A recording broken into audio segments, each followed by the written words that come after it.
부산의 아침은 언제나처럼 소금기 섞인 바람으로 시작되었다. 해운대 해변에서 불어오는 바람은 고층 아파트의 창문을 부드럽게 두드렸고 이서연은 익숙하게 잠에서 깨어났다. 그녀의 옆에는 5살 배기 아들 민준이 새근새근 잠들어 있었다. 고사리 같은 손으로 이불을 꼭 쥔 채 세상에서 가장 평화로운 얼굴을 하고 있었다. 서연은 아들의 이마에 맺힌 땀을 닦아주며 희미하게 미소 지었다. 이 작은 생명체, 그녀의 세상 전부였다. 지난 5년은 폭풍 같았다. 모든 것을 버리고 서울을 떠나던 24살의 봄 그녀는 겁에 질린 어린 소녀에 불과했다. 하지만 이제 그녀는 이서연 대한민국에서 가장 주목받는 젊은 조경 건축가 중 한 명이자 씩씩한 싱글맘이었다. 그녀는 자신의 힘으로 일어섰고 아들을 위한 견고한 성을 쌓았다. 부산에서의 삶은 그녀에게 안정과 명성을 가져다 주었다. 그녀의 디자인은 자연과 도시의 경계를 허무는 혁신적인 시도로 찬사를 받았고 여러 건축상을 휩쓸었다. 알람이 울리기 전 서연은 조용히 침대에서 빠져나와 주방으로 향했다. 습관처럼 커피를 내리며 창밖을 내다보았다. 광안대교의 실루엣 위로 여명이 밝아오고 있었다. 서울의 빽빽한 빌딩 숲과는 다른 탁 트인 바다의 풍경. 이것이 그녀가 부산을 사랑하는 이유였다. 이곳에서는 숨을 쉴 수 있었다. 과거의 그림자가 그녀를 쫓아오지 못할 것만 같아졌다. 엄마. 잠이 덜 깬 목소리가 등 뒤에서 들려왔다. 돌아보자 민준이 눈을 비비며 서 있었다. 서연은 몸을 낮춰 아들을 품에 안았다. 우리 강아지 일어났어. 좋은 아침. 응, 엄마 오늘 공룡 보러 가는 날이야. 민준의 눈이 기대감으로 반짝였다. 서연은 아들의 통통한 볼에 입을 맞추며 웃었다. 그럼 오늘 프로젝트 최종 시안만 제출하고 나면 오후에는 우리 민준이랑 공룡 박물관 가서 제일 큰 티라노사우루스 볼 거야. 진짜 와. 아들의 환호성에 그녀의 마음도 함께 밝아졌다. 이것이 그녀의 행복이었다. 거창하지는 않지만 소박하고 단단한 행복. 그녀는 이 행복을 지키기 위해서라면 무엇이든 할 수 있었다. 아침 식사를 마치고 민준을 어린이집에 데려다 준 후 서연은 해안가에 위치한 자신의 작은 스튜디오, 푸른 공간으로 향했다. 스튜디오는 그녀의 철학을 그대로 반영한 곳이었다. 통유리창 너머로 바다가 한눈에 들어왔고 실내는 살아있는 식물들로 가득했다. 그녀는 컴퓨터 앞에 앉아 마지막으로 프로젝트 파일을 점검했다. 부산 시민 해양공원 재개발 프로젝트. 지난 1년간 그녀의 모든 열정을 쏟아부은 작업이었다. 그녀는 단순한 공원을 넘어 도시민들이 자연 속에서 치유받고 공동체를 형성할 수 있는 지속 가능한 공간을 제안했다. 파일을 전송하고 나자 깊은 안도감이 밀려왔다. 동시에 약간의 허무함도 느껴졌다.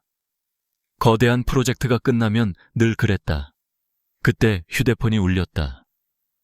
화면에 뜬 이름은 대학 시절부터 절친한 친구이자 지금은 유명 건축 잡지의 기자인 강은혜였다. 서연아, 나야 은혜. 에여, 웬일이야. 이 아침부터. 나 방금 파일 넘겼어. 이제 자유의 몸이다. 자유는 무슨. 너한테 날개가 돋칠 소식이 있어서 전화했지. 앉아서 들어. 아니 그냥 누워. 심장마비 올지도 모르니까. 은혜의 호들갑에 서연은 웃음을 터뜨렸다. 뭔데 그래? 또 무슨 특종이라도 잡았어. 특종은 특종인데 주인공이 너야, 이서연 씨. 수화기 너머로 은혜의 흥분된 목소리가 이어졌다.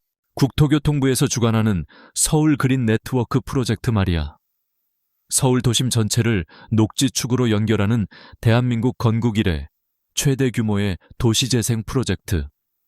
그거 너한테 총괄 디렉터 자리 제안 들어갈 거야. 오늘 오후에 공식 발표 날 거고. 서연은 순간 숨을 멈췄다. 서울 그린 네트워크. 건축 및 조경 분야에 있는 사람이라면 누구나 꿈꾸는 프로젝트였다. 상상조차 해본 적 없는 거대한 규모와 상징성.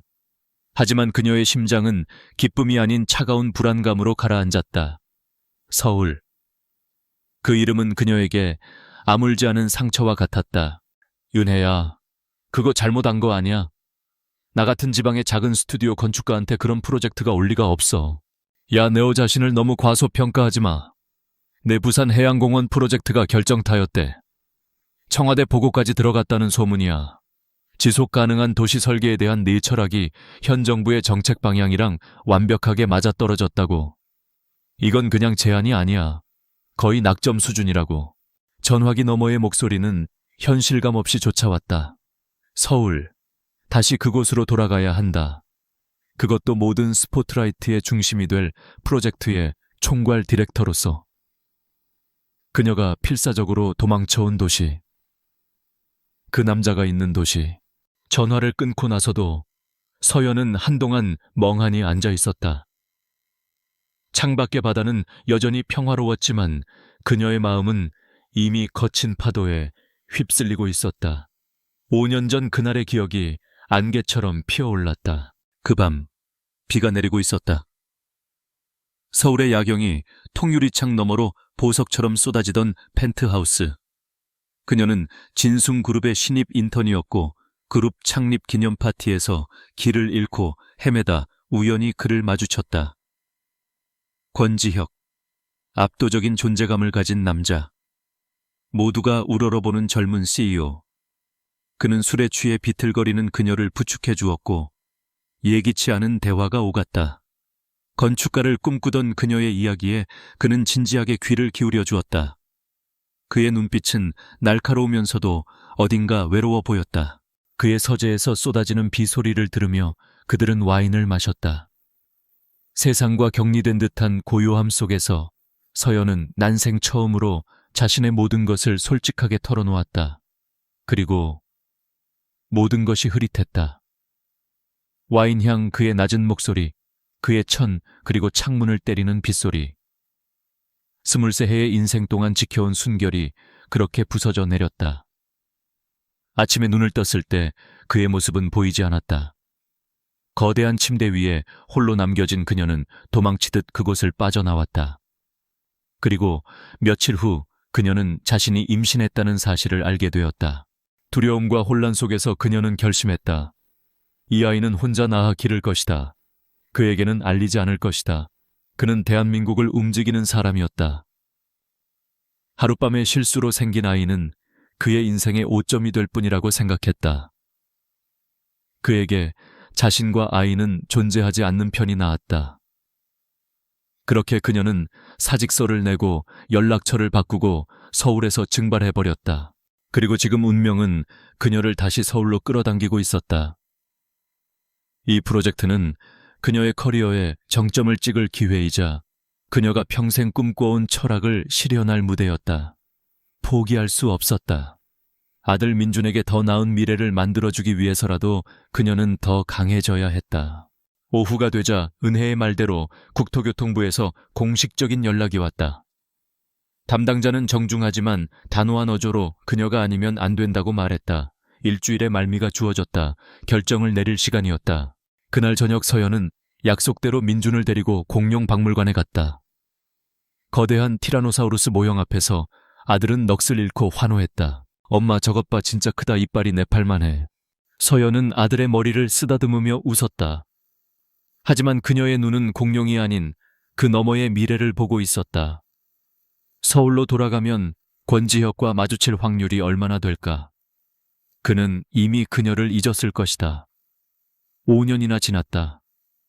수많은 사람들을 만나고 수많은 일들을 겪었을 테니 하룻밤 스쳐 지나간 인턴 따위는 기억조차 못할 것이다. 그래, 그게 합리적인 생각이었다. 하지만 심장 한구석에서는 다른 목소리가 들려왔다.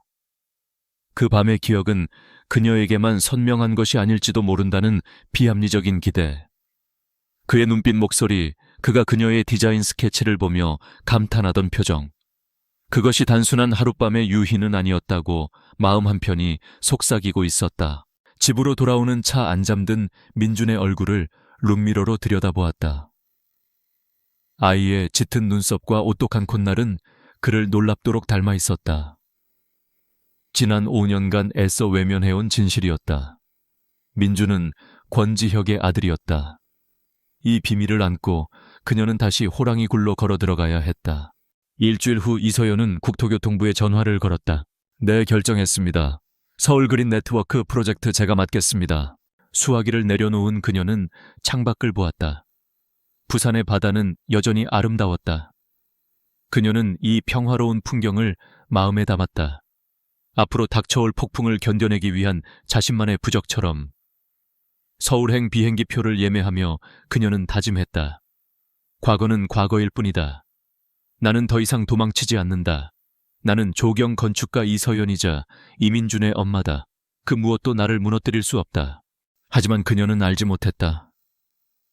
그녀가 돌아가는 서울에서 기다리고 있는 것은 단순한 프로젝트가 아니라는 것을.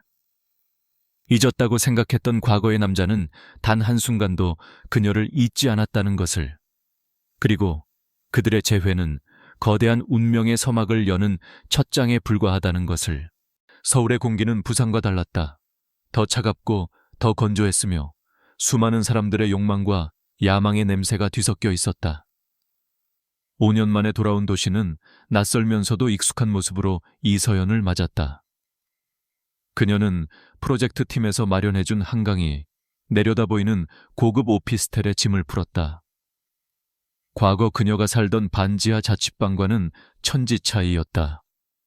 서연은 민준을 위해 가장 먼저 아이 방부터 꾸몄다. 공룡 스티커를 벽에 붙이고 푹신한 카펫을 깔고 아이가 좋아하는 장난감들을 정리하며 그녀는 이곳을 단순한 임시 거처가 아닌 아들을 위한 새로운 보금자리로 만들려 애썼다. 엄마, 서울은 엄청 높다. 구름이랑 악수하겠어. 민주는 통유리창에 작은 얼굴을 바싹 붙인 채 감탄사를 연발했다. 그 순수한 모습에 서연의 불안했던 마음도 조금은 누그러졌다. 그래, 아들을 위해서라도 잘 해내야 했다. 이곳에서 무너지지 않고 더 단단하게 서야 했다. 프로젝트는 시작부터 숨가쁘게 돌아갔다. 서울 그린 네트워크는 단순한 공원 조성을 넘어 도시의 생태계를 복원하고 단절된 지역 공동체를 연결하며 미래 세대를 위한 지속 가능한 도시의 청사진을 제시하는 거대한 작업이었다. 국토교통부, 서울시청, 그리고 각 분야의 전문가들로 구성된 TF팀의 첫 회의가 열렸다. 회의실에는 긴장감이 감돌았다. 대부분이 서연보다 나이가 훨씬 많은 중년 남성들이었다. 그들의 눈에는 30도 안 된 젊은 여성 총괄 디렉터에 대한 의구심과 경계심이 역력했다. 이서연 총괄 디렉터께서 프로젝트의 기본 방향성에 대해 먼저 설명해 주시겠습니다. 프로젝트 위원장의 소개와 함께 모든 시선이 그녀에게로 쏠렸다. 서연은 담담하게 자리에서 일어섰다. 그녀는 화려한 미사여구나 권위에 기댄 발표 대신 데이터와 철학으로 승부했다. 스크린에는 서울의 위성사진과 함께 각종 통계 자료들이 펼쳐졌다. 현재 서울의 녹지율은 OECD 주요 도시 중 최하위권에 머물러 있습니다. 문제는 단순히 녹지가 부족하다는 것이 아닙니다. 기존의 녹지 공간들이 파편처럼 흩어져 있어 생태적 연속성을 상실했다는 것이 더 큰 문제입니다. 그녀의 목소리는 차분했지만 힘이 있었다. 막힘없이 이어지는 설명에 회의실의 공기가 조금씩 바뀌기 시작했다. 그녀는 서울을 하나의 거대한 유기체로 보고 끊어진 혈관을 잇듯 녹지축을 연결하는 그린 베인이라는 개념을 제시했다. 단순히 나무를 심는 것을 넘어 빗물 관리 시스템 도시 농업, 그리고 첨단 기술이 결합된 스마트 생태 도시의 비전이었다. 결론적으로 서울 그린 네트워크는 도시의 외관을 바꾸는 프로젝트가 아닙니다. 서울 시민의 삶의 질을 근본적으로 바꾸고 도시의 심장을 다시 뛰게 하는 프로젝트가 되어야 합니다. 발표가 끝나자 짧은 침묵이 흘렀다. 이내 한쪽에서 박수 소리가 터져 나왔고 곧 회의실 전체로 번져나갔다. 의구심의 눈초리는 어느새 경탄과 기대로 바뀌어 있었다. 질의응답 시간, 날카로운 질문들이 쏟아졌지만 서연은 하나도 놓치지 않고 논리적으로 반박하며 자신의 비전을 방어했다. 그녀는 지난 5년간 들판의 잡초처럼 치열하게 살아남으며 실력을 갈고 닦았다. 그 시간들이 그녀를 단단한 전문가로 만들어준 것이었다. 회의가 성공적으로 끝나고 위원장이 만족스러운 얼굴로 그녀에게 다가왔다. 이 디렉터 아주 인상 깊었소. 이 프로젝트 제대로 된 주인을 만난 것 같군. 다음 주에는 민간 투자 파트너인 진숭그룹과의 첫 합동회의가 잡혀 있어. 그쪽에서도 이 디렉터의 비전을 아주 궁금해하고 있으니 준비 잘 부탁합니다. 진숭그룹. 그 이름을 듣는 순간 서연의 심장이 쿵 하고 내려앉았다. 애써 묻어두었던 이름이었다. 하지만 그녀는 곧 고개를 저었다. 진숭은 건설, 전자, 화학 등 수십 개의 계열사를 거느린 거대 기업이었다. 이번 프로젝트는 건설 부문에서 참여하는 것이겠지. 그가 권지혁이 직접 이런 실무회의에 나올 리는 만무했다. 그는 지금쯤 그룹 전체를 지휘하며 구름 위에서 세상을 내려다보고 있을 터였다. 이건 그저 우연일 뿐이다. 그녀는 스스로를 다독이며 불안감을 억지로 눌렀다. 일주일이 흘렀다. 서연은 진숭그룹과의 회의를 위해 밤낮 없이 자료를 준비하고 발표 내용을 다듬었다. 이번 회의는 프로젝트의 성패를 가를 중요한 분수령이었다. 정부 예산만으로는 이 거대한 프로젝트를 감당할 수 없었고 진숭그룹의 막대한 자본과 기술력이 반드시 필요했다. 결전의 날. 진숭그룹 본사 최상층에 위치한 회의실은 그들의 위용을 과시하듯 웅장했다. 거대한 테이블 중앙에는 진숭 로고가 선명하게 새겨져 있었다. 먼저 도착한 정부 측 인사들과 TF팀원들은 잔뜩 긴장한 표정이었다. 서연은 심호흡을 하며 마음을 다잡았다. 괜찮아. 나는 이 프로젝트의 총괄 디렉터다. 과거의 감정에 휘둘릴 필요 없어. 회의 시작 시각 정각. 육중한 회의실 문이 열리고 검은 정장을 입은 남자들이 들어왔다. 모두 하나같이 날카로운 인상에 잘 훈련된 군인들처럼 보였다. 그리고 그들의 가장 앞에서 마치 모든 공간을 지배하는 왕처럼 권지혁이 걸어 들어왔다. 5년의 세월은 그를 더욱 깊고 단단하게 만들어 놓았다. 29의 젊은 CEO는 어느덧 30 중반의 원숙한 기업가가 되어 있었다. 흐트러짐 없는 머리가 비싼 맞춤 정장 아래로 언뜻 보이는 단단한 체격, 그리고 모든 것을 꿰뚫어 볼 듯한 차가운 눈빛. 시간은 그에게서 젊은 날의 미세한 불안감을 앗아가고 그 자리에 절대적인 자신감과 권위를 채워 넣은 듯했다. 서연은 숨을 쉴 수가 없었다. 세상의 모든 소리가 사라지고 오직 자신의 심장이 미친 듯이 울리는 소리만 들렸다. 손끝이 차갑게 식어갔고 등줄기로는 식은땀이 흘렀다. 그가 왜 여기에 그룹 회장이 왜 이런 실무회의에 직접 나타난단 말인가. 권지혁은 테이블 상석에 앉아 무심한 눈길로 회의실을 한번 세욱 훑었다. 그의 시선은 다른 사람들의 얼굴을 스쳐 지나가다 테이블 맞은편에 굳어있는 서연에게 잠시 머물렀다. 그리고는 별다른 반응 없이 다시 정면의 스크린으로 향했다. 그래, 못 알아볼 거야. 5년이나 지났어. 그때의 나는 화장기 없는 얼굴에 값싼 인턴 사원증을 목에 건 수많은 직원 중 한 명이었을 뿐이야. 서연은 필사적으로 스스로를 세뇌했다. 그녀는 고개를 숙여 테이블 위의 서류에 시선을 고정했다. 제발 그가 나를 기억하지 못하기를. 회의가 시작되었다. 프로젝트 위원장의 간단한 소개 후 발표를 위해 서연이 자리에서 일어났다. 그녀가 스크린 앞으로 나서는 순간 권지혁의 시선이 다시 그녀에게로 향했다. 이번에는 그냥 스쳐 지나가는 눈길이 아니었다. 그의 미간이 미세하게 좁혀졌다. 무언가 골똘히 생각하는 듯한 낯익은 것을 발견했지만 그것이 무엇인지 정확히 떠올리지 못하는 사람의 표정이었다. 서연은 애써 그의 시선을 외면하며 입을 열었다. 첫 마디는 겨우 목구멍에서 기어나왔지만 일단 발표가 시작되자 놀라운 집중력이 발휘되었다. 이것은 그녀의 전문 분야였고 그녀의 성역이었다. 사적인 감정이 끼어들 틈을 주지 않으리라 다짐하며 그녀는 준비한 모든 것을 쏟아냈다. 그녀의 발표가 이어지는 동안 권지혁은 팔짱을 낀 채 미동도 없이 그녀를 응시했다. 그의 눈빛은 프로젝트의 비전을 평가하는 사업가의 눈빛이기도 했고 동시에 기억의 조각을 맞추려는 한 남자의 집요한 눈빛이기도 했다. 서연은 그 시선이 마치 레이저처럼 자신의 몸을 꿰뚫는 것 같아 등골이 서늘했다. 발표가 끝나고 질의응답 시간이 되자 가장 먼저 입을 연 것은 권지혁이었다. 이서연 디렉터, 그의 낮은 목소리가 회의실을 울렸다. 자신의 이름이 그의 입에서 나오는 순간 서연의 심장은 바닥까지 떨어지는 것 같았다. 비전은 훌륭합니다. 하지만 이상과 현실은 다릅니다. 제안하신 그린베인 시스템의 예상 투자 비용 대비 실질적 수익 모델이 불분명합니다. 진숭은 자선 사업가가 아닙니다. 이 프로젝트의 경제적 타당성을 어떻게 증명할 겁니까? 날카롭고 핵심을 찌르는 질문이었다.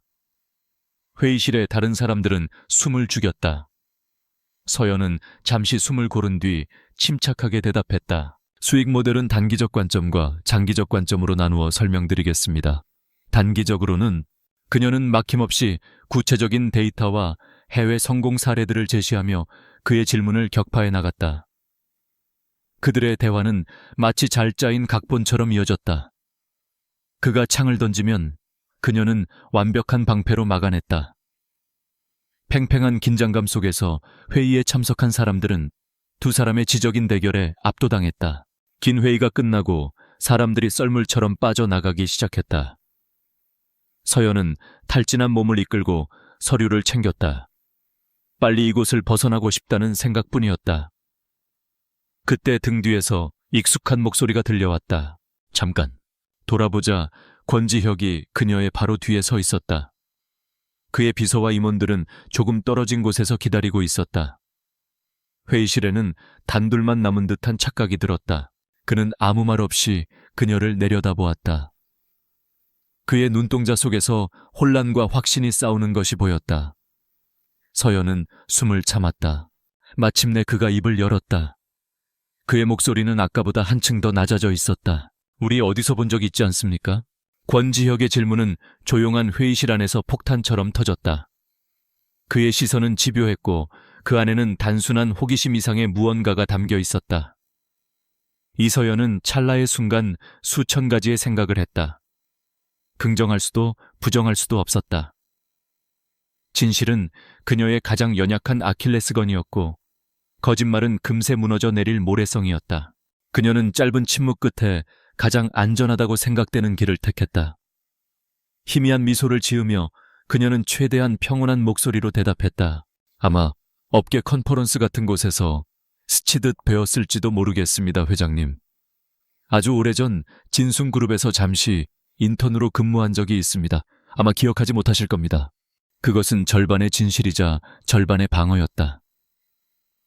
인턴이라는 단어로 그와 그녀 사이의 거리를 명확히 하고 기억하지 못하실 것이라는 말로 그 밤의 특별함을 지워버리려는 의도였다. 그녀의 대답에 권지혁의 눈썹이 미세하게 꿈틀거렸다. 그는 그녀의 얼굴을 뚫어지라 쳐다보았다. 그녀의 심장은 금방이라도 터질 것 같았지만 그녀는 시선을 피하지 않았다. 지난 5년의 세월은 그녀에게 강철 같은 평정심을 선물해 주었다. 권지혁은 더 이상 묻지 않았다. 그는 알 수 없는 표정으로 잠시 그녀를 응시하더니 짧게 고개를 끄덕이고는 몸을 돌려 회의실을 나갔다. 그의 육중한 존재감이 사라지자 서연은 그제야 긴장으로 굳어있던 어깨에 힘을 풀 수 있었다. 다리가 후들거려 하마터면 주저앉을 뻔했다. 일단 첫 번째 위기는 넘겼다. 하지만 그녀는 직감적으로 알 수 있었다. 이것은 끝이 아니라 시작에 불과하다는 것을. 진숭그룹 회장실. 권지혁은 집무실 통유리창 앞에 서서 서울의 야경을 내려다보고 있었다. 하지만 그의 시선은 화려한 도시의 불빛이 아닌 머릿속의 혼란스러운 기억의 파편들을 향해 있었다. 이서연. 그녀의 당당한 태도, 논리적인 목소리, 그리고 무엇보다도 그의 시선을 피하지 않던 깊은 눈동자. 인턴이었다고 했다. 하지만 그의 기억 속 인턴은 그렇게 강인한 존재가 아니었다.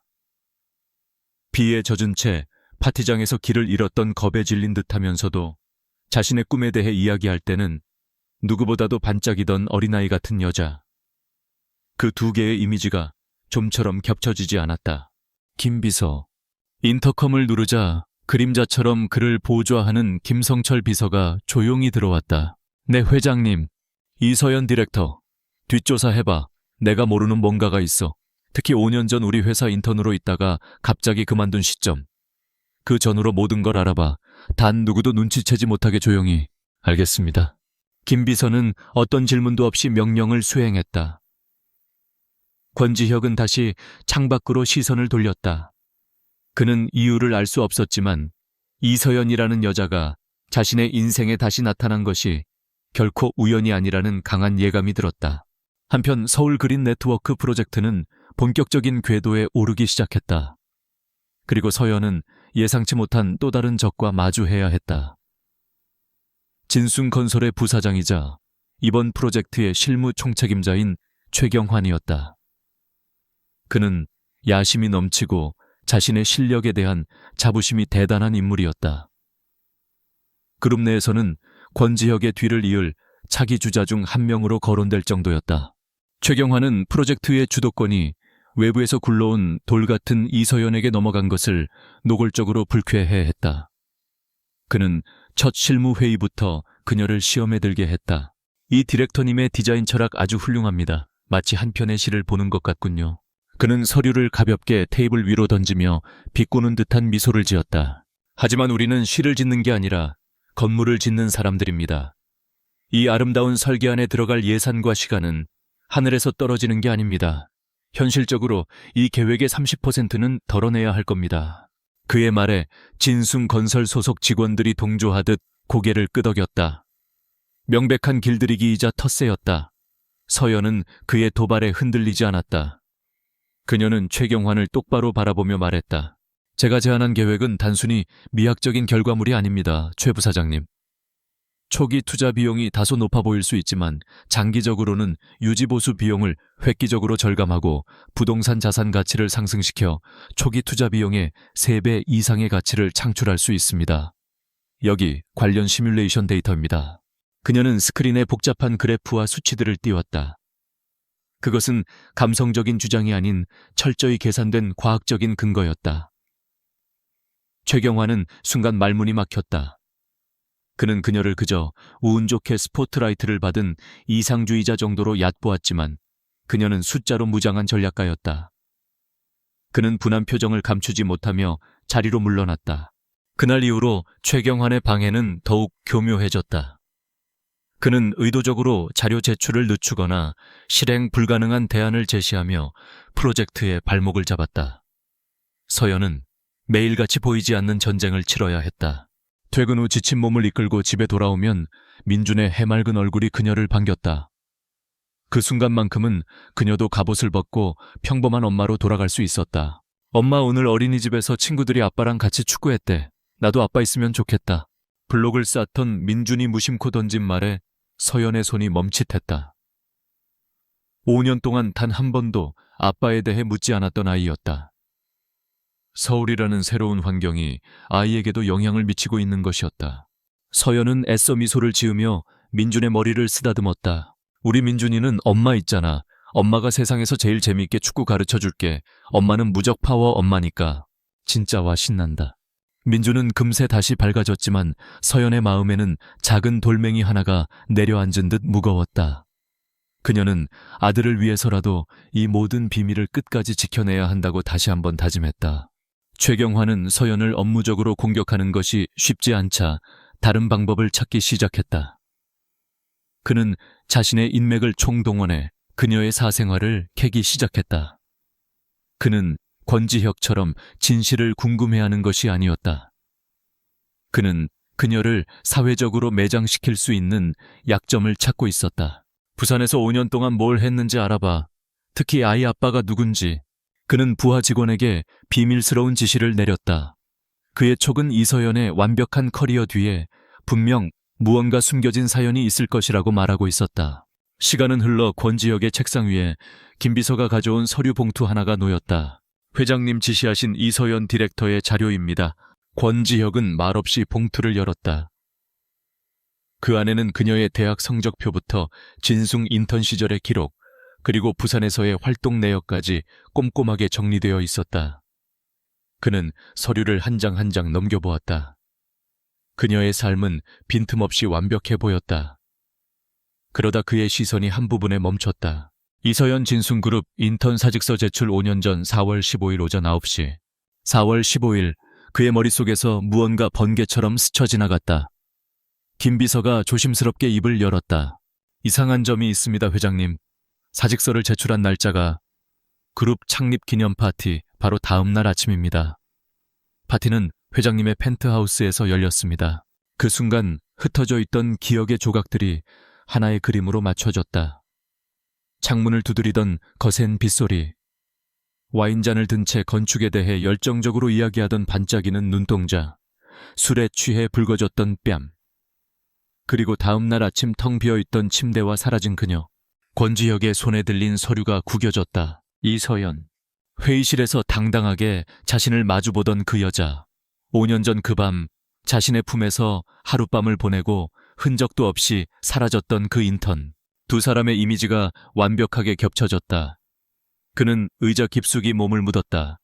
충격과 함께 알 수 없는 분노, 그리고 그보다 더 큰 후회가 밀려왔다. 그는 그녀를 찾으려 했었다. 하지만 이름조차 제대로 기억하지 못했고 그녀는 이미 회사를 떠난 후였다. 그렇게 그의 기억 속에서 희미해져 갔던 존재였다. 그런데 그녀가 왜 다시 나타났을까? 그리고 지난 5년 동안 그녀에게는 무슨 일이 있었던 것일까? 그는 이제 그녀의 모든 것이 궁금해졌다. 그녀가 숨기고 있는 비밀의 정체를 반드시 알아내야만 했다. 권지혁은 그날 밤 잠을 이루지 못했다. 이서연이 5년 전 그 인턴이라는 사실은 그의 평온했던 세상에 던져진 거대한 파문이었다. 후회와 분노, 그리고 알 수 없는 상실감이 뒤섞여 그의 머릿속을 헤집었다. 그는 왜 그녀를 더 적극적으로 찾지 않았을까? 왜 이름조차 제대로 기억하지 못한 채 흘려보냈을까? 그녀는 그에게 하룻밤의 실수 같은 것이 아니었다. 낯선 파티장에서 유일하게 그의 지위가 아닌 그의 내면을 봐주었던 여자였다. 그녀의 눈빛은 그가 잊고 있던 순수한 열정을 떠올리게 했다. 다음 날 아침 그는 평소보다 훨씬 더 냉철하고 위압적인 모습으로 출근했다. 진순그룹의 임원들은 그의 싸늘한 기운에 숨을 죽였다. 오늘 오후 그린네트워크 프로젝트 1구역 현장 시찰 저도 참석하겠습니다. 그의 갑작스러운 선언에 최경환 부사장을 포함한 모두가 놀랐다. 그룹 회장이 직접 건설 현장을 찾는 것은 매우 이례적인 일이었다. 최경환은 자신의 공을 과시할 기회라고 생각하며 기뻐했지만 김 비서만은 회장의 진짜 의도를 짐작하고 조용히 고개를 숙였다. 회장의 시선은 프로젝트가 아닌 이서연이라는 한 여자에게 향해 있었다. 그 소식은 곧바로 프로젝트 TF팀에도 전달되었다. 서연은 보고를 받고 심장이 철렁 내려앉았다. 그가 왜 단순한 변덕일까, 아니면 자신을 시험하려는 의도일까? 그녀는 애써 머릿속의 불안한 상상들을 지원했다. 지금은 일에만 집중해야 했다. 어떤 상황에서도 프로의 모습을 잃어서는 안 되었다. 공교롭게도 그날은 민준의 어린이집에서 특별 활동으로 일찍 하원하는 날이었다. 잠시 아이를 맡아주기로 한 친구에게 갑작스러운 일이 생겨 서연은 어쩔 수 없이 민준을 데리고 현장 사무실로 와야 했다. 시찰이 시작되기 전까지만 아이를 돌보고 친구가 오는 대로 바로 보내면 될 터였다. 현장 사무실 한편에 마련된 휴게실에서 서연은 민준에게 스케치북과 색연필을 쥐어주었다. 민준아, 여기서 딱 1시간만 얌전히 그림 그리고 있어야 해. 엄마 금방 중요한 손님들 만나고 올게. 알았지? 응, 나 공룡 그릴 거야. 세상에서 제일 큰 티라노사우루스. 아들의 씩씩한 대답에 안심한 서연은 마지막으로 브리핑 자료를 점검하기 위해 자리를 떴다. 그녀는 권지혁과의 만남에 모든 신경을 곤두쓰느라 운명의 장난이 이미 시작되었음을 알지 못했다. 권지혁은 예정보다 30분 일찍 현장에 도착했다. 공식적인 시찰이 시작되기 전 혼자 조용히 주변을 둘러보고 싶었기 때문이었다. 그는 안전모를 쓰고 현장 외곽을 따라 천천히 걸었다. 복잡한 생각들을 정리하려는 듯 그의 표정은 굳어 있었다. 그때 그의 시야에 작은 아이 하나가 들어왔다. 임시로 조성된 작은 화단 근처에서 아이는 무언가에 열중하고 있었다. 노란색 나비를 쫓아 아장아장 걸어가는 모습이 위태로우면서도 사랑스러웠다. 권지혁은 이유를 알 수 없는 이끌림에 발걸음을 멈추고 아이를 바라보았다. 아이가 나비를 쫓다 방향을 틀어 그를 향해 돌아섰다. 햇살이 아이의 얼굴을 정면으로 비추는 순간 권지혁은 그 자리에 얼어붙었다. 숨이 멎는 것 같았다. 자신의 어릴 적 앨범에서 수없이 보았던 얼굴. 고집스러워 보이는 짙은 눈썹 오똑한 콧날, 그리고 무엇보다도 무언가를 꿰뚫어보는 듯한 깊은 눈동자. 모든 것이 그를 빼다 박은 듯 닮아 있었다. 시간과 공간의 감각이 사라졌다. 세상의 모든 소음이 차단되고 그의 귀에는 오직 자신의 심장이 격렬하게 울리는 소리만 들렸다. 그 순간 아이가 돌부리에 걸려 앞으로 풀썩 넘어졌다. 으앙 하는 울음소리가 터져 나왔다. 권지혁의 몸이 본능적으로 먼저 움직였다. 그는 성큼성큼 다가가 아이의 앞에 쭈그려 앉았다. 먼지를 털어주며 자신도 모르게 거친 목소리로 물었다. 괜찮니? 아야, 무릎 아파? 민주는 눈물을 글썽이며 까진 무릎을 내려다보았다. 권지혁은 손수건을 꺼내 아이의 무릎을 조심스럽게 닦아주었다. 그때였다. 민준아 괜찮아. 익숙한 목소리. 고개를 들자 새파랗게 질린 얼굴에 이서연이 달려오고 있었다. 그녀는 아들을 발견하고 안도했지만 아들을 부축하고 있는 남자가 권지혁이라는 것을 확인하는 순간 그녀의 얼굴에서 모든 핏기가 사라졌다. 두 사람의 시선이 아이의 머리 위에서 부딪혔다. 그들의 눈빛 속에서 수많은 말들이 오갔다. 충격불신, 그리고 모든 것을 체념한 슬픔. 더 이상 거짓말도 변명도 통하지 않았다. 5년 동안 그녀가 필사적으로 지켜온 비밀이 그들의 아들의 얼굴에 너무나도 선명하게 새겨져 있었다. 권지혁은 천천히 자리에서 일어섰다. 그의 시선은 아이의 얼굴과 서연의 얼굴을 번갈아 오갔다. 질문은 필요 없었다. 답은 이미 그의 눈앞에 있었다. 그는 서연의 팔을 붙잡고 아무도 없는 현장 사무실 안으로 그녀를 이끌었다. 그의 소나귀 힘은 그녀의 가느다란 팔이 부서질 듯 강했다. 텅 빈 사무실 안. 두 사람 사이에는 숨막히는 침묵이 흘렀다. 먼저 침묵을 깬 것은 권지혁이었다. 그의 목소리는 분노와 배신감으로 낮게 잠겨 있었다. 내 아들인가? 서연은 입술을 깨물었다. 그녀는 고개를 돌려 그의 시선을 피하려 했지만 그가 그녀의 턱을 붙잡아 자신을 보게 만들었다. 대답해 이서연, 저 아이 내 아들이냐고. 더 이상 도망칠 곳은 없었다. 서연은 눈을 감았다가 뜨며 마침내 모든 것을 포기한 듯한 목소리로 대답했다. 맞아요. 왜? 권지혁의 목소리는 칼날 같았다. 왜 말하지 않았지? 왜 5년 동안이나 나를 속이고 내 아들을 숨긴 거지? 그의 비난에 서연은 오히려 담담해졌다. 그녀는 그의 손을 뿌리치고 한 걸음 뒤로 물러섰다. 그리고 5년 동안 가슴속에 묻어두었던 상처를 꺼내 보였다. 말할 수 없었어요. 당신에게 우리 아이는 그저 하룻밤의 실수 귀찮은 짐이 될 거라고 생각했으니까. 무세운 소리야 그게. 그날 아침 당신이 통화하는 걸 들었어요. 서연의 목소리가 가늘게 떨리기 시작했다. 김 비서님이었던가요? 어젯밤 일은 그저 사소한 해프닝이었을 뿐이라고 신경 쓸 것 없는 실수였다고 말하는 걸 똑똑히 들었어요. 그런 당신에게 어떻게 아이 이야기를 할 수 있었겠어요? 내 아이가 당신의 인생의 오점으로 혹은 정략 결혼의 걸림돌로 취급받게 할 수는 없었어요. 그래서 떠난 거예요. 내 자존심과 내 아이의 존엄성을 지키기 위해서. 서연의 말에 권지혁의 얼굴이 굳어졌다. 5년 전 그 아침, 파티 다음 날의 숙취와 밀려드는 업무 속에서 그는 분명 그런 식의 통화를 했을 것이다.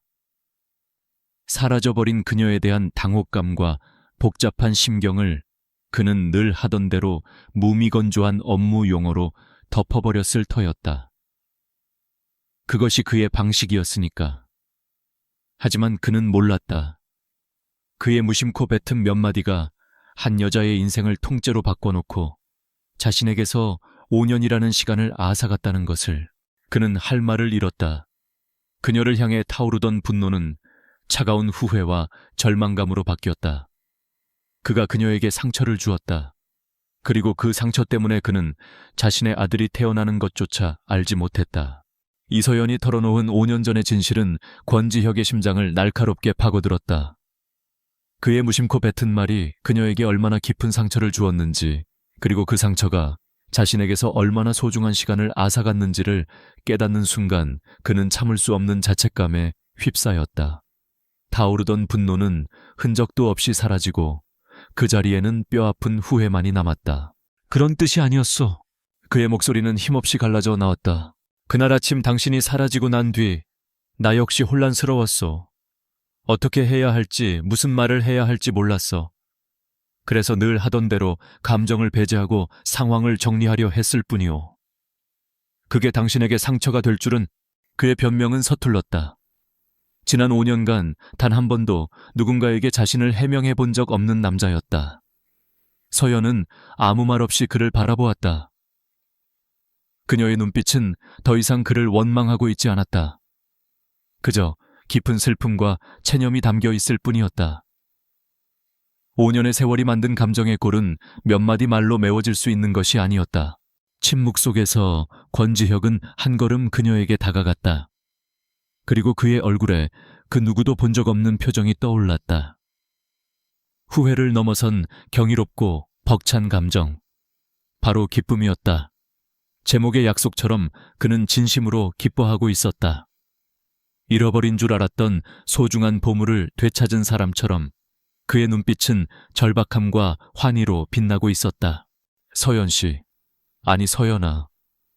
그는 처음으로 그녀의 이름을 다정하게 불렀다. 아이를 숨긴 것에 대해 당신을 원망하지 않아. 아니, 원망할 자격이 없어. 당신이 그렇게 할 수밖에 없도록 만든 건 나니까. 하지만 이제는 아니야. 그는 간절한 눈으로 그녀를 바라보았다. 나 아빠가 되고 싶어. 민준이에게 진짜 아빠가 되어주고 싶어. 당신이 허락만 해준다면 내가 놓쳐버린 5년의 시간을 평생에 걸쳐 갚고 싶어. 제발 기회를 줘. 그의 진심 어린 모습에 서연의 마음이 흔들렸다. 그녀는 지난 5년간 혼자서 모든 것을 감당해왔다.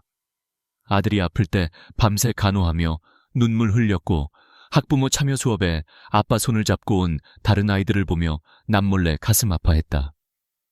그녀 역시 민준에게 아빠를 만들어주고 싶었다.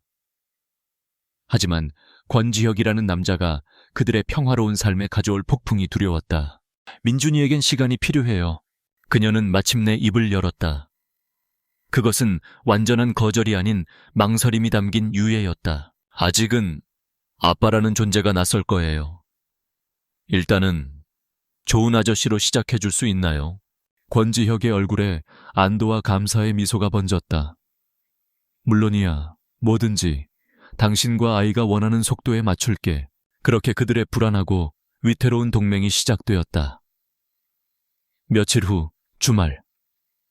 권지혁은 난생 처음으로 청바지와 티셔츠 차림으로 서연의 집 앞에 나타났다. 그의 손에는 민준이가 좋아하는 공룡 로봇이 들려 있었다. 안녕하세요, 민준군. 이서연 디렉터님과 함께 일하는 권지혁 아저씨라고 해요. 그는 무릎을 굽혀 민준과 눈을 맞췄다. 민준이는 낯을 가리면서도 자신과 눈높이를 맞춰주는 키 큰 아저씨와 그의 손에 들린 로봇의 호기심을 보였다. 그날 세 사람은 함께 공원을 산책하고 아이스크림을 먹었다. 권지혁은 아들과 어떻게 놀아주어야 할지 몰라. 처음에는 서툴렀지만 민준이의 작은 손을 잡고 걷고 아이의 웃음소리를 듣는 것만으로도 가슴 벅찬 행복을 느꼈다. 서연은 한 걸음 떨어져서 두 사람의 모습을 지켜보았다. 어색하지만 서로에게 다가가려 애쓰는 두 남자의 모습에 그녀는 두려움과 함께 희미한 희망을 보았다. 하지만 그들의 조심스러운 첫걸음을 지켜보는 것은 그녀만이 아니었다. 최경환의 그림자가 그들 뒤를 바싹 쫓고 있었다. 그가 고용한 흥신소 직원은 부산에서부터 이서연의 뒤를 밟았고 현장에서 권지혁과 이서연 그리고 아이 사이에 미묘한 기류를 포착했다. 결정적으로 공원에서 세 사람이 함께 있는 모습이 그의 카메라에 담겼다. 사진을 받아본 최경환은 회심의 미소를 지었다. 아이는 누가 봐도 권지혁의 어릴 적 모습을 빼다 박았다. 권지혁의 숨겨둔 아들이라 이거야말로 하늘이 내린 기회로군. 그는 권지혁을 직접 공격할 수는 없었다. 하지만 이서연을 무너뜨리는 것은 다른 이야기였다. 그는 이서연을 아이를 이용해 회장을 유혹한 야심 많은 미혼모로 만들어 그녀의 사회적 명성을 파괴하고 동시에 권지혁의 리더십에 흠집을 낼 계획을 세웠다. 공격은 교묘하게 시작되었다. 처음에는 진숭그룹 내부와 프로젝트 관련자들 사이에서 익명의 소문이 퍼져나갔다. 이서연 디렉터 회장님이 유독 챙긴다던데 뭔가 특별한 관계인가 봐. 글쎄 듣자 하니 애딸린 미혼모라던데 능력이 보통이 아니네. 소문은 꼬리에 꼬리를 물고 눈덩이처럼 불어났다. 그리고 마침내 익명의 증권가 정보지와 온라인 커뮤니티에 자극적인 제목의 글들이 올라오기 시작했다. 단독 진숭그룹 회장 국책 프로젝트 총괄 디렉터와 부적절한 관계 의혹 미혼모인 그녀의 아이 K 회장과 놀랍도록 닮아. 기사는 교묘하게 사실과 거짓을 뒤섞어 마치 이서연이 자신의 아이를 이용해 권지혁에게 접근하고 프로젝트를 따낸 것처럼 여론을 몰아갔다. 그녀의 전문성과 커리어는 순식간에 스캔들이라는 단어 아래 짓밟혔다. 그녀는 하루아침에 유능한 건축가에서 야심 많은 요부로 전락했다. 사무실의 동료들은 그녀를 수군거리며 피했고 회의에서는 그녀의 의견에 노골적으로 반대하는 이들이 늘어났다. 최경환은 걱정하는 척하며 그녀에게 다가와 말했다. 이 디렉터 소문 들었어. 세상이 참 무섭구려. 이런 식이면 프로젝트 진행에 차질이 생길 텐데 회장님을 위해서라도 잠시 쉬는 게 어떻겠소. 그것은 위로를 가장한 협박이었다. 서연은 치가 떨렸지만 겉으로는 평정을 유지했다. 그녀는 이 공격의 배후에 최경환이 있다는 것을 직감했다. 그날 밤 권지혁이 그녀의 오피스텔로 찾아왔다. 그의 얼굴은 분노로 굳어 있었다. 기사 봤소. 미안하오. 나 때문에 당신과 아이까지 다치게 만들었어. 당신 탓이 아니에요. 서연은 담담하게 말했다. 이건 우리 모두를 향한 공격이에요. 권지혁은 그녀의 흔들림 없는 모습에 놀랐다. 그녀는 피해자처럼 숨거나 울고 있지 않았다. 오히려 전사처럼 싸울 준비를 하고 있었다. 범인은 최경환이요. 그의 짓이야. 내가 처리하겠소. 당장 그놈의 목을. 아니요. 서연이 그의 말을 잘랐다. 감정적으로 대응하면 그의 함정에 빠지는 거예요. 그는 우리가 흔들리길 바라고 있어요. 이건 더 이상 당신이나 나 둘만의 문제가 아니에요. 그들은 우리 아들을 공격의 무기로 삼았어요. 민준이를 지키기 위해서라도 우리는 함께 싸워야 해요. 그녀의 말에 권지혁은 타오르던 분노를 가라앉히고 냉정한 이성을 되찾았다. 그녀가 옳았다. 이것은 전략의 싸움이었다. 그의 손에는 진숭그룹이라는 강력한 창이 있었고 그녀의 머릿속에는 누구보다 날카로운 방패가 있었다. 그 순간 그들의 관계는 새로운 국면을 맞이했다. 과거의 상처와 어색한 동맹을 넘어 그들은 아이를 지키려는 공동의 목표를 가진 동지가 되었다. 권지혁은 그녀의 어깨를 감싸 쥐었다. 그의 눈빛에는 아들을 지키려는 아버지의 맹렬한 보호 본능이 불타고 있었다. 그래, 당신 말이 맞아. 이건 전쟁이야. 최경환은 감히 내 아들을 건드렸어. 절대로 용서 못해. 서연은 5년 만에 처음으로 누군가에게 기대고 싶다는 생각을 했다. 그의 단단한 눈빛 속에서 그녀는 혼자가 아니라는 강한 연대감을 느꼈다. 그들의 앞에는 거대한 폭풍이 몰아치고 있었지만 이제 그들은 함께 맞설 준비가 되어 있었다. 최경환의 공격은 융단 폭격처럼 쏟아졌다. 그가 살포한 악의적인 소문은 걷잡을 수 없이 퍼져나가 서울 그린 네트워크 프로젝트 전체를 위협했다. 투자자들은 동요했고 정부감독위원회는 프로젝트 총괄 디렉터의 도덕성 문제에 대한 긴급 청문회를 소집했다. 최경환의 계획은 순조롭게 진행되고 있었다. 이서연을 자진 사퇴시키고 그 혼란을 틈타 긴급 이사회를 열어 권지혁의 리더십을 문제 삼아 그를 회장직에서 끌어내리는 것. 그는 승리가 눈앞에 와 있다고 확신했다. 하지만 그가 모르는 것이 있었다. 그가 폭풍을 일으키는 동안 폭풍의 눈 안에서는 두 사람이 누구보다도 차갑고 냉정하게 반격을 준비하고 있었다는 사실을. 권지혁의 펜트하우스는 거대한 전쟁 상황실로 변해 있었다. 한쪽 벽면 전체는 화이트보드가 되어 복잡한 관계도와 자금 흐름도로 가득 찼고 거실 테이블 위에는 각종 서류와 노트북들이 어지럽게 널려 있었다. 최경환은 겉보기엔 완벽해. 지난 10년간 그가 맡은 프로젝트에서 단 한 번의 회계 감사도 문제가 없었어. 김 비서가 심각한 표정으로 보고했다. 권지혁은 턱을 고인 채 생각에 잠겨 있었다. 그의 정보팀은 최경환의 모든 것을 샅샅이 훑었지만 결정적인 증거를 찾지 못하고 있었다. 그는 꼬리를 잡히지 않는 교활한 뱀과 같았다. 그때 테이블 맞은편에서 설계도면과 재무보고서를 비교하던 이서연이 입을 열었다. 그녀의 목소리는 조용했지만 모두의 시선을 집중시키는 힘이 있었다. 아니요, 완벽하지 않아요. 구멍이 있어요. 아주 작지만 치명적인 구멍이. 그녀는 자리에서 일어나 화이트보드로 다가갔다. 그리고 5년 전 최경환이 총괄했던 판교 스마트밸리 프로젝트의 설계도와 최종 정산 보고서를 나란히 붙였다. 보세요. 설계도상 아구역의 조경에 사용된 수목은 라파누스 종으로 당시 시가로 주당 50만 원이었습니다. 그런데 최종 정산서에는 그보다 3배나 비싼 피누스 종을 식재한 것으로 기재되어 있어요. 하지만 제가 입수한 당시 항공사진과 현장 감리 보고서를 보면 실제로 심어진 것은 설계도와 같은 라파누스 종입니다. 그녀의 손가락이 가리키는 지점들을 따라가던 권지혁의 눈이 날카롭게 빛났다. 자재를 바꿔치기 해서 차액을 횡령했다는 건가? 네, 이런 식의 차액이 이 프로젝트에서만 수십 군데에서 발견돼요. 금액은 각각 크지 않지만 모두 합치면 수십억 원에 달해요. 그는 큰 비자금을 만드는 대신 눈에 띄지 않는 작은 개미굴들을 수없이 파놓은 거예요. 그리고 이 돈은 결국. 서연은 다른 서류처를 펼쳤다. 그곳에는 최경환의 처남이 대표로 있는 여러 개의 유령 회사 목록이 정리되어 있었다. 이 페이퍼 컴퍼니들로 흘러들어갔죠. 진숭건설의 협력업체로 등록된 회사들입니다. 그 순간 게임의 판도가 뒤집혔다. 권지혁이 밖에서 적의 목을 노리는 창이었다면 서연은 내부에서 적의 심장을 찌르는 비수였다. 그녀는 건축가로서의 집요함과 디테일에 대한 이해를 바탕으로 그 누구도 찾아내지 못했던 최경환의 범죄 방식을 완벽하게 재구성해냈다. 권지혁은 서연을 경이로운 눈으로 바라보았다. 그녀는 더 이상 그가 지켜줘야 할 연약한 여자가 아니었다. 그의 가장 강력한 파트너였다. 그는 즉시 김 비서에게 지시했다. 지금 당장 이 페이퍼 컴퍼니들의 모든 계좌를 추적해.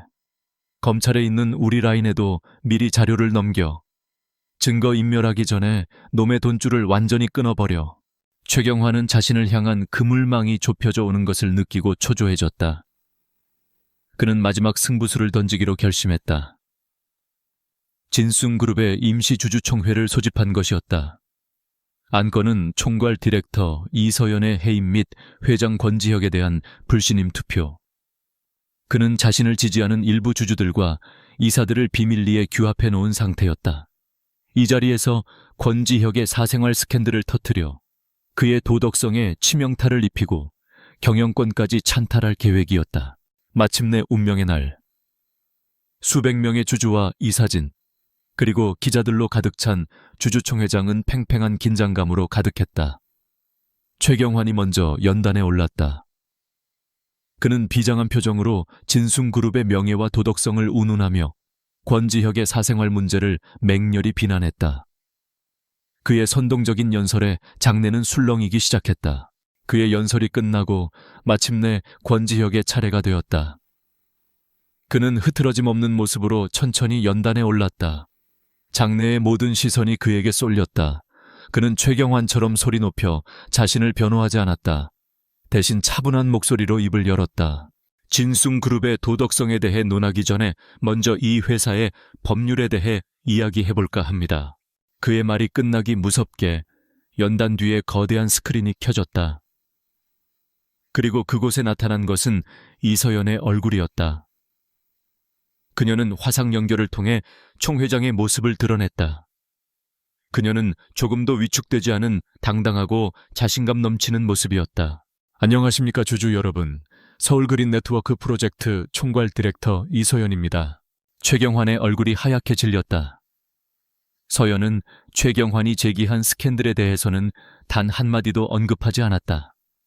대신 그녀는 지난 며칠간 밤새워 분석한 자료들을 화면에 띄우기 시작했다. 지금부터 진순건설의 최경환 부사장이 지난 10년간 어떻게 주주 여러분의 소중한 자산을 빼돌렸는지 그 범죄의 재구성을 보여드리겠습니다. 판교 스마트밸리, 동탄 신도시, 해운대, 리조트. 그녀는 최경환이 맡았던 모든 프로젝트의 비리 내역을 조목조목 의심의 여지가 없는 증거들과 함께 폭로했다. 위조된 정산 보고서, 유령 회사로 흘러들어간 자금 내역 부풀려진 공사비 명세서. 그녀의 발표는 한편의 완벽한 범죄 다큐멘터리와 같았다. 서연의 발표가 진행되는 동안 권지혁의 지시를 받은 직원들은 관련된 증거 자료들을 모든 주주들의 태블릿 PC로 전송했다. 장내는 경악과 분노로 가득 찼다. 최경환은 사색이 되어 소리쳤다. 거짓말이야. 저건 전부 조작된 거야. 저 여자가 나를 모함하는 거라고. 바로 그 순간이었다. 총 회장의 육중한 뒷문이 열리며 검은 정장을 입은 남자들이 들이닥쳤다. 서울중앙지검 특수부 검사들이었다. 최경환 씨 특정경제범죄가중치 어벌법상 횡령 및 배임 혐의로 긴급 체포합니다. 검사들이 최경환의 양팔을 붙잡고 수갑을 채웠다. 그가 그렇게나 원했던 스포트라이트. 그는 결국 자신이 초대한 수많은 기자들의 카메라 플래시 세례를 받으며 처참하게 무너져 내렸다. 모든 상황이 정리된 후 텅 빈 총회장. 권지혁은 화상 연결이 끊어진 스크린을 잠시 바라보다가 서연이 있을 통제실로 향했다. 그곳에는 지친 기색이 역력하지만 강인한 눈빛을 잃지 않은 서연이 서 있었다.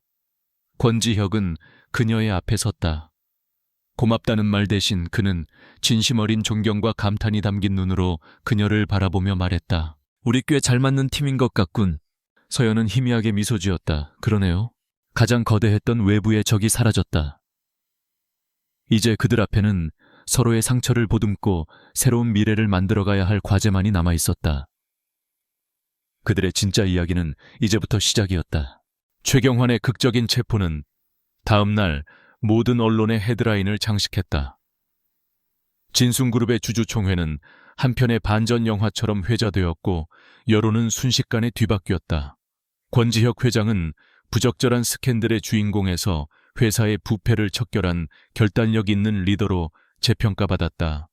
진순그룹의 주가는 폭락 대신 오히려 상승하는 기현상을 보였다.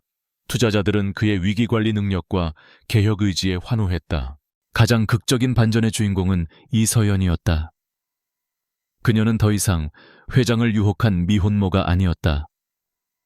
거대 기업의 고질적인 비리를 파헤친 용감하고 명석한 전문가, 정의로운 내부 고발자로 칭송받았다.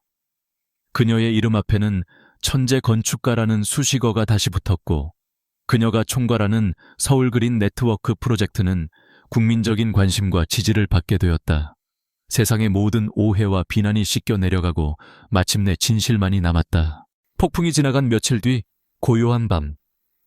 서연의 오피스텔 거실에는 부드러운 스탠드 조명만이 켜져 있었다.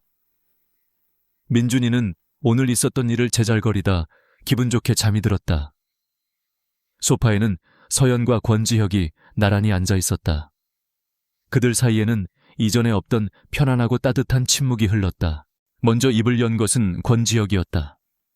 그는 와인잔을 내려놓고 서연을 향해 몸을 돌렸다. 그의 눈빛은 그 어느 때보다 진지하고 솔직했다.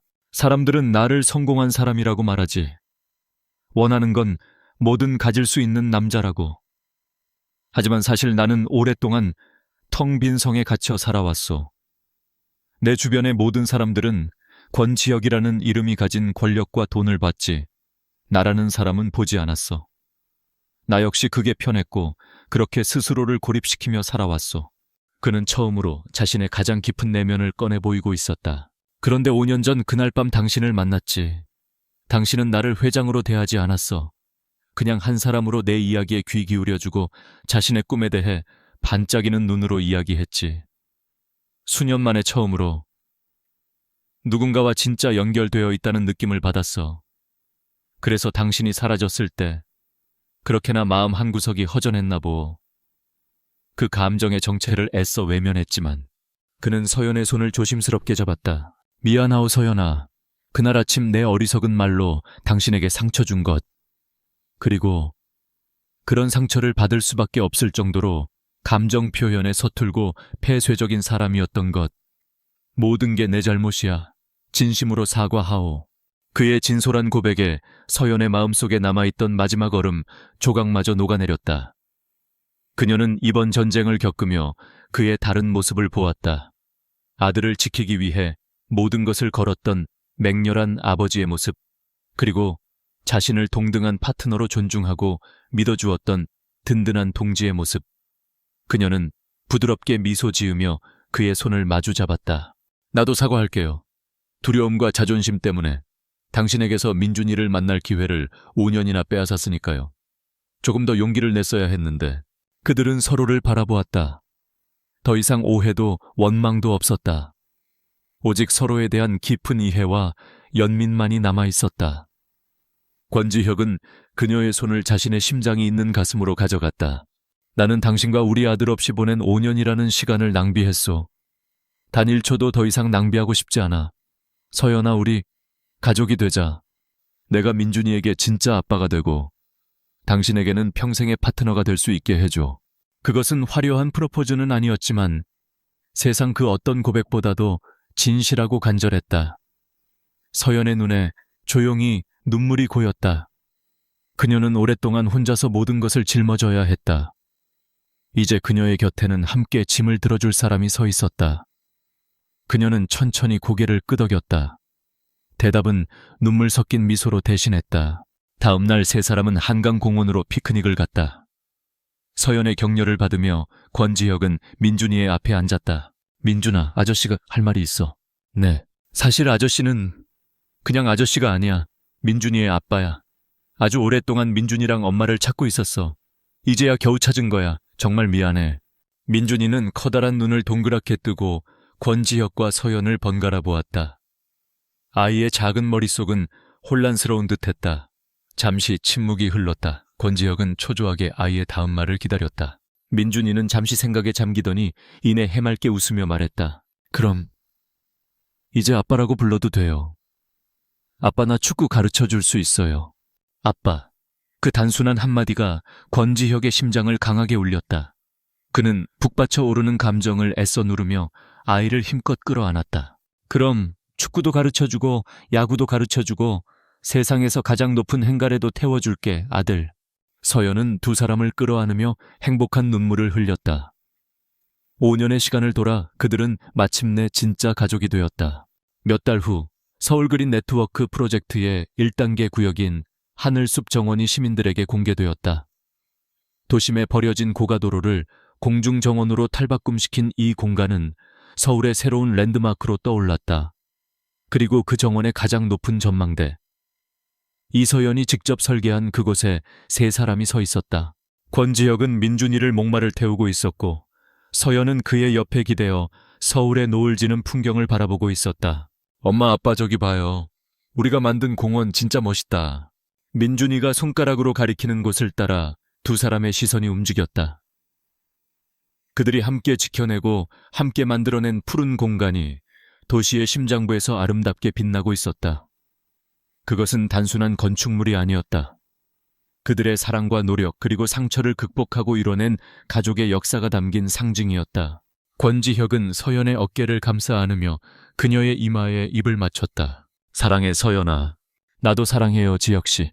차가운 도시의 CEO였던 남자와 상처를 안고 숨어 살던 여자. 그리고 그들을 다시 이어준 작은 아이. 세 사람은 노을빛으로 물든 도시를 배경으로 서로를 마주보며 환하게 웃었다. 과거의 아픔은 모두 아름다운 석양 속으로 녹아내리고 그들 앞에는 새로운 아침 희망으로 가득 찬 미래가 펼쳐지고 있었다.